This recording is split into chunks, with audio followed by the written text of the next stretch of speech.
Salam saudaraku, kita lanjutkan cerita yang lalu. Ini kira-kira di hari yang ke-12 mungkin ya. Saat itu kakek sudah pergi dan memang malam itu terjadi pencobaan yang sangat besar buat kami anak cucu. Saat itu setelah kami nonton acara di bawah, di rumah di bawah, lalu kami naik ke atas. Rame-rame itu, kita rame, lari-lari, ketawa-ketawa sambil nyanyi, sambil teriak-teriak, naik ke atas tangga-tangga, naik trap-trap tangga-tangga sampai 300 anak tangga ke atas, sampai di puncak gunung di rumah kakek. Dan di sana kami langsung masuk ke dalam, kita ngobrol-ngobrol sebentar, lalu kemudian kami masing-masing masuk ke kamar kami, tidur. Saya tidur di kamar kakek, ada adik satu yang nemenin. Lalu kemudian kami tidak tahu bagaimana tiba-tiba ada pencobaan itu datang. Saya tidak mendengar, tapi adik-adik saya semua kemudian tiba-tiba keluar semua. Keluar dari kamar mereka lalu teriak, "Bung, bung, bung tolong," adanya.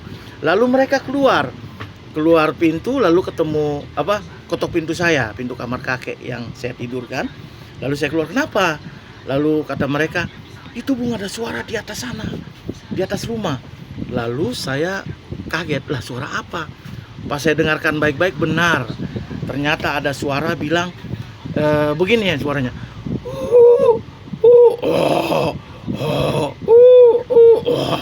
Jadi ya seram sih, menakutkan karena di tengah kegelapan malam kita rumah sendiri, rumah tidak ada lampu, cuman pakai lampu teplok. Lalu gelap gulita di luar itu, kan nggak ada lampu penerangan di luar juga, gelap. Jadi suara itu ya sangat menakutkan di tengah tempat yang hening dan sepi itu. Tapi itulah, saya tidak tahu apa yang terjadi pada saya.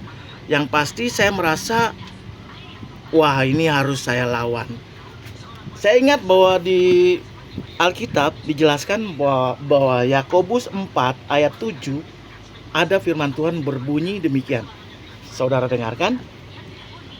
Karena itu tunduklah kepada Allah dan lawanlah iblis, maka ia akan lari daripadamu. Mungkin ayat ini benar dan memang itu terjadi, karena pada saat itu saya langsung berbicara kepada adik-adik, "Ya udah mari, Bung mau keluar, mau usir dia." Lalu saya keluar dan berdiri keluar untuk mengusir kuasa itu. Kita lanjutkan episode berikut ya. Terima kasih saudaraku.